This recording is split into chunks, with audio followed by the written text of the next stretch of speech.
દયાળુ સરસ મજાનો થાળ છે. આરોગ્ય કાકડી અસર કૂણી કૂણી સરસ છે.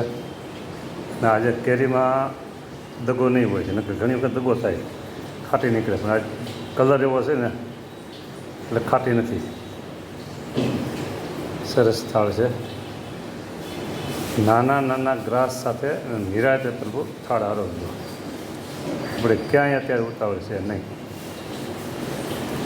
આરામ જ કરવાની વાત છે. હવે નાના ગ્રાસ લેવત મન ગમતા, નેણા ભરી જોયા રે હરી જમતા, નેણા ભરી જોયા રે